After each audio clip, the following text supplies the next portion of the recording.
আসসালামু আলাইকুম, সবাইকে শুভেচ্ছা জানাচ্ছি। মাসুম মাহবুব দেখছেন ওপেন দ্য ইউটিউব চ্যানেল এবং মাসুম মাহবুব ফেসবুক পেজ। পঞ্চগড় থেকে দেখছেন, রাজশাহী থেকে দেখছেন, নিয়মিত দর্শক আপনি না? গুড। কৃষ্ণচূড়া অপেক্ষায় আছেন, চুয়াডাঙ্গা থেকে দেখছেন, সৌদি আরব থেকে দেখছেন। কেমন আছেন সৌদির প্রবাসী ভাইয়েরা আমাদের? নীলফামারী থেকে দেখছেন, কুড়িগ্রাম থেকে দেখছেন।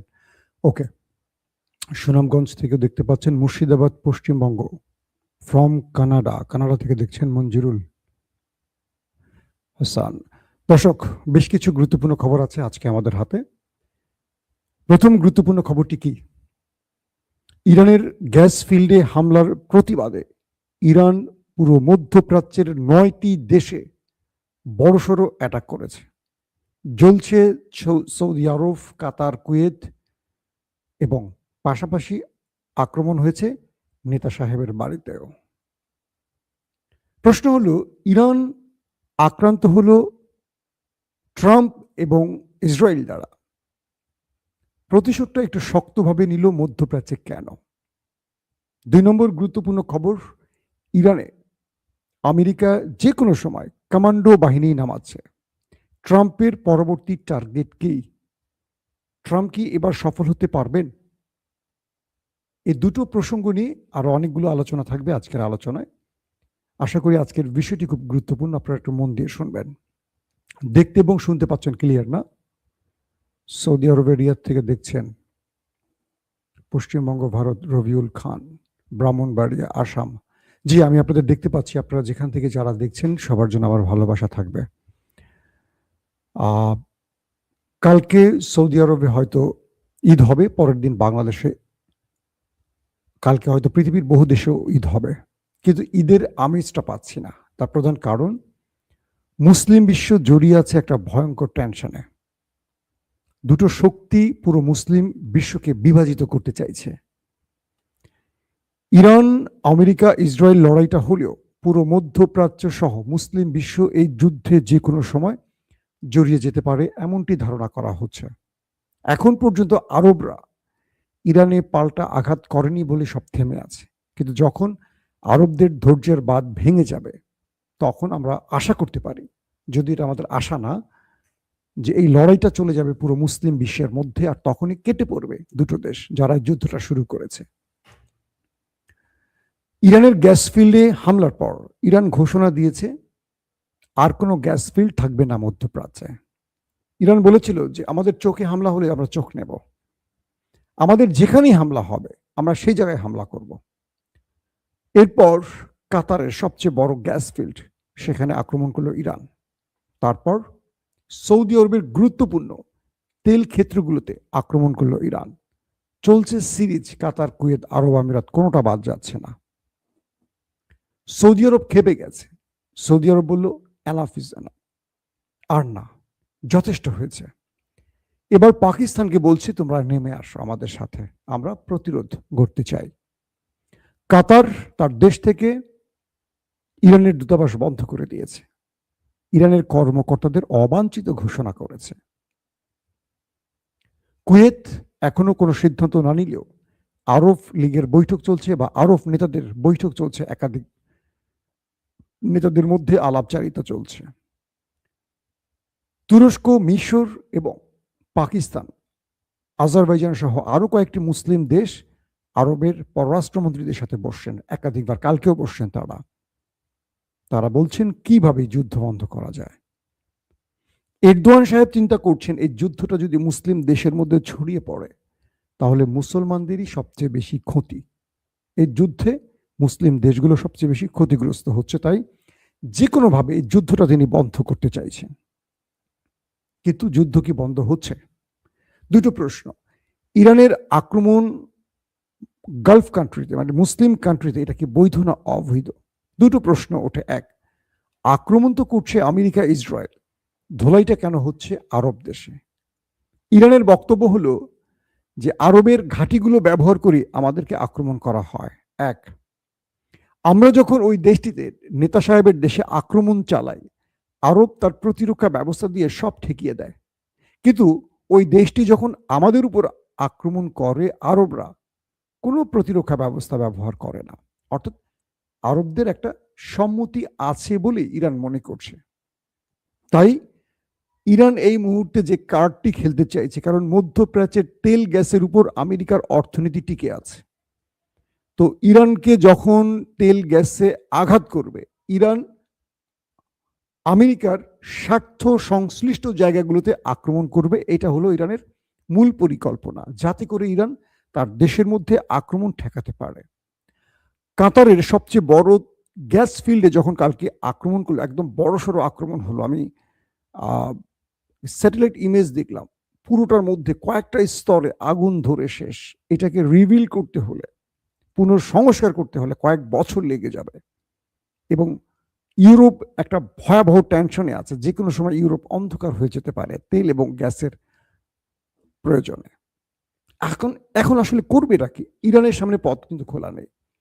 ইরান পারছে না ইরান থেকে আমেরিকাকে টার্গেট করতে। হ্যাঁ, টার্গেট করতে পারে, সেই সংখ্যক মিসাইল তাদের নেই। আবার আমেরিকার ভেতরে আক্রমণ করলে আমেরিকা এটা বড় পরিসরে যুদ্ধকে টেনে নিয়ে আসবে। এমনকি আমেরিকা নিউক্লিয়ার অ্যাটাকও করতে পারে। আবার ইসরায়েল নামক ছোট্ট দেশটি, যেটা ইরানের একটা ছোট্ট প্রদেশের চেয়েও ছোট, এই দেশটিতে যতই আক্রমণ করুক, কিন্তু ইরান পারমাণবিক প্রকল্প বা তাদের যে গুরুত্বপূর্ণ জায়গাগুলো সেখানেও টার্গেট করতে পারছে না। কারণ সেখানে টার্গেট করলে পারমাণবিক, ধরেন ডিমোনাতে একটা আক্রমণ করলো ইরান, সেই পারমাণবিকগুলো যখন ছড়িয়ে পড়বে, নিউক্লিয়ারগুলো যখন ছড়িয়ে পড়বে, তাতে করে লেবানন, মানে তার নিকটবর্তী মুসলিম দেশগুলো ক্ষতিগ্রস্ত হবে। ফিলিস্তিন, মানে গাজাও ধ্বংস হয়ে যাবে। কারণ দেশটা ছোট এবং তাদের কাছে প্রচুর পরিমাণে পারমাণবিক আছে দাবি করা হয়। এখন আসলে ইরান কি করবে? ইরান অনেক হিসেব নিকেশ করে আক্রমণ করতে হয়। যখন কাতারে আক্রমণটি হলো, আমেরিকা বলল যে এই আক্রমণটি ইসরায়েল করেছে, এটা আমেরিকার কোনো হাত নেই। অর্থাৎ ইরানের মধ্যে যখন গ্যাস ফিল্ডে হামলা হলো, তার প্রতিশোধ হিসেবে ইরান যখন কাতারে মারলো, সৌদি আরবে মারলো, কুয়েতে মারলো, আরব আমিরাতে মারলো, তখন কাতারের শেখ তামিম বিন হামাদ খেপে গেছেন এবং আমেরিকাকে বলছেন যে আপনি কি করে মধ্যপ্রাচ্যকে ধ্বংস করছেন যুদ্ধের নামে। আমেরিকা কাতারের শেখ তামিম বিন হামাদকে বললেন, এই ইরানের মধ্যে যে গ্যাস ফিল্ডে হামলাটি হয়েছে এটি আমরা করিনি, এটি করেছে ইসরায়েল। কে বলছে? আমেরিকা। আসলে কি তাই? অর্থাৎ আমেরিকা নিজের দোষটাকে এখানে এড়াবার চেষ্টা করছে। প্রশ্ন হলো, আমেরিকার অনুমতি ছাড়া ইসরায়েল কি এখানে হামলা করতে পারে? কোনোভাবেই পারে?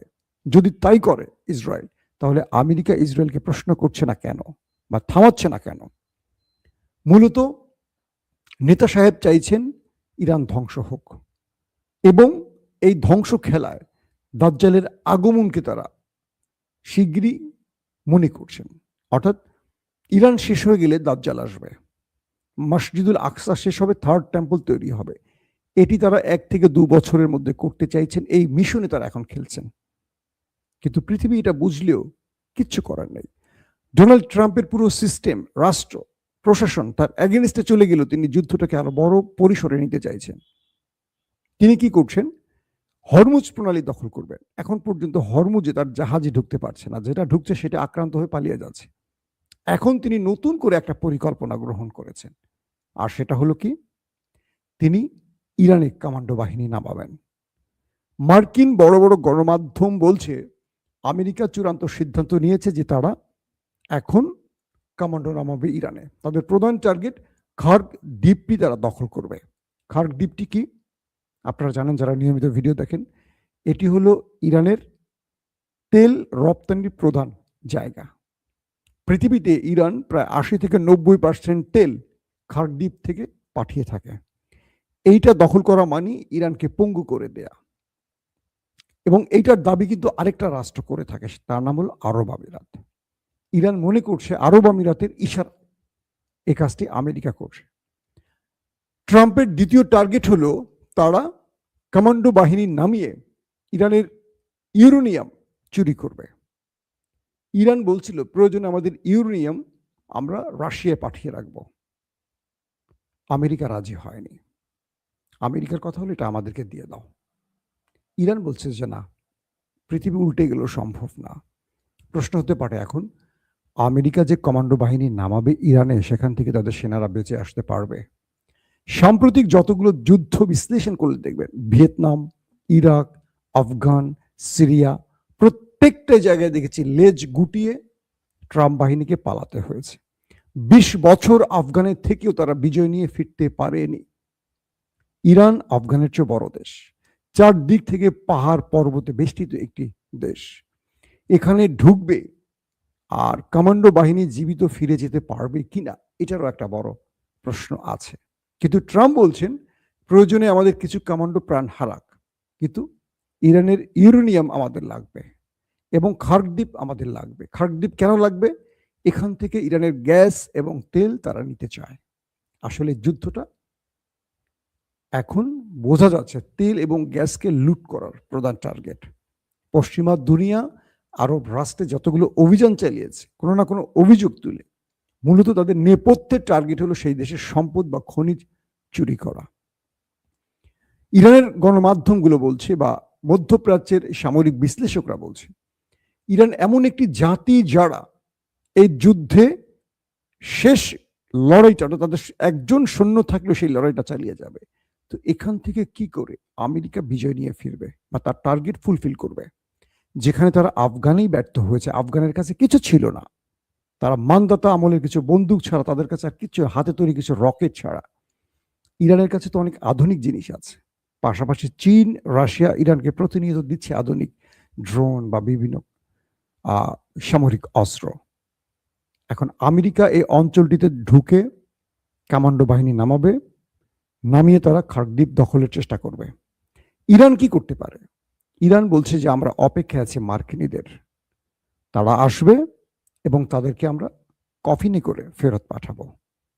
আমেরিকাকে হুঁশিয়ারি দিয়ে বলেছে ইরান যে তুমি যে খেলাটি খেলতে যাচ্ছ, এই খেলাটি তোমার জন্য গলার কাটা হয়ে যেতে পারে, তাহলে তুমি আরেকবার চিন্তা করো। ইরানের বাহিনীগুলো মুখোমুখি বা সম্মুখ যুদ্ধে দীর্ঘদিনের প্রস্তুতি নেয়া।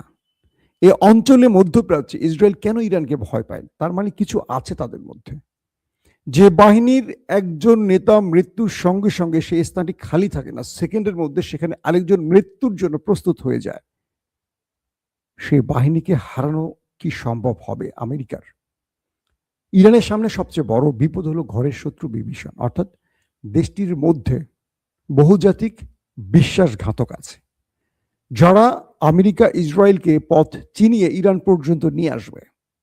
ধারণা করা হচ্ছে যে ইরানের গুরুত্বপূর্ণ পদে অনেক বিশ্বাসঘাতক আছেন।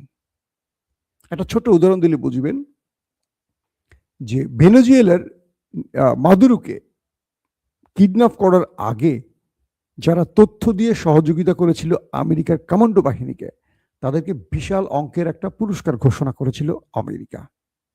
তার ড্রাইভার, দেহরক্ষী অনেকেই ছিল নিকোলাস মাদুরো। কিন্তু যখন তারা সফল অপারেশন চালিয়ে মাদুরোকে তুলে নিয়ে যায়, এরপর তাদেরকে আর 1 টাকা আমেরিকা দেয়নি, বরং তাদেরকে মারার জন্য খুঁজছে এখন আমেরিকার ইন্টেলিজেন্স। আমেরিকা বলছে কিসের টাকা তোমাকে দেব? বুঝতে পারছেন বিশ্বাসঘাতকদের শাস্তি কি হতে পারে? তো ইরানের মধ্যে যারা এখনো বিশ্বাসঘাতকতা করছেন রাষ্ট্রের বিরুদ্ধে বা ইরানের বিরুদ্ধে, এবার তারা প্রকাশ্যে হাজির হতে পারে যখন আমেরিকা কমান্ডো বাহিনী নামাবে। অর্থাৎ আমেরিকা এবার কমান্ডো বাহিনী নামিয়ে সফলতা যদি পায় তো ভালো, আর যদি সফলতা না পায়, এই যুদ্ধে আমেরিকার সুপার পাওয়ারের যে তকমা, সেই তকমাটি হারাতে যাচ্ছে।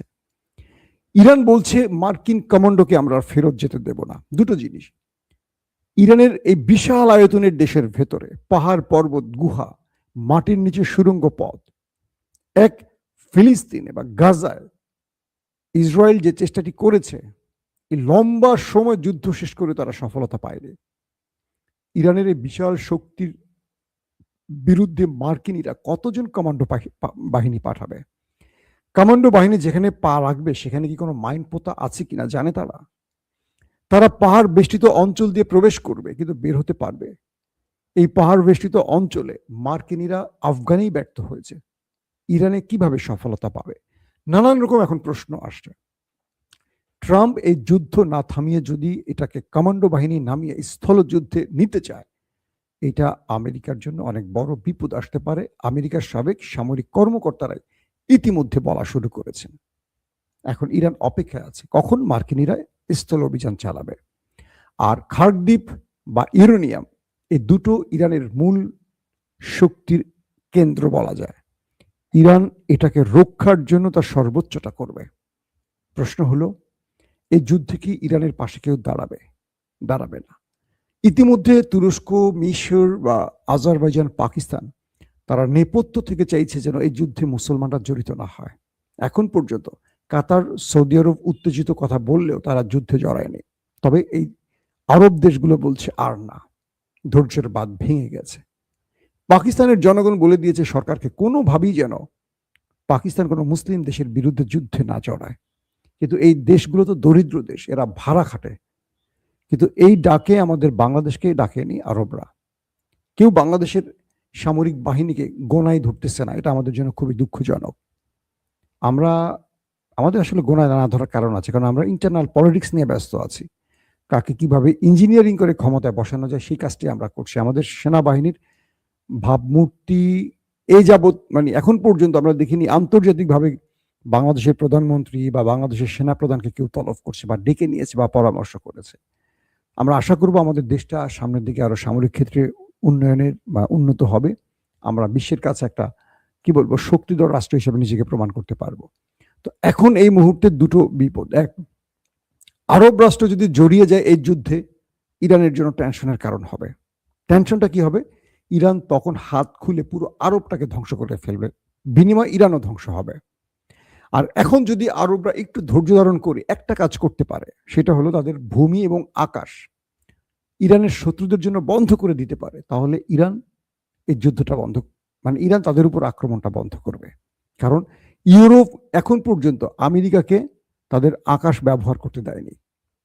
আমেরিকার বিমানগুলো অনেক পথ ঘুরে ঘুরে ইসরায়েল হয়ে, জর্দান হয়ে, সৌদি আরব হয়ে, ইরাক হয়ে ইরানে আক্রমণ করে, কিন্তু তারা ইউরোপে ঢুকতে পারছে না, ইউরোপ নিষেধ করে দিয়েছে। প্রশ্ন হলো, আরব রাষ্ট্রগুলো ইসরায়েল, আমেরিকাকে অনুমতি দিচ্ছে কি করে তাদের আকাশ ব্যবহার করে ইরানে আক্রমণের? এটি হলো আরবদের বিশ্বাসঘাতকতার সবচেয়ে বড় নজির। আরবরা যখন এই কাজটি বন্ধ করবে, এই যুদ্ধ অটোমেটিক পরাজিত হয়ে যাবে শত্রুপক্ষ। দর্শক, এখনকার মতো বিদায় নিচ্ছি। রাত 11টা থেকে 12টার মধ্যে আবারও ইনশাআল্লাহ হাজির হওয়ার চেষ্টা করব। প্রত্যেকে ভালো থাকবেন। আল্লাহ হাফেজ।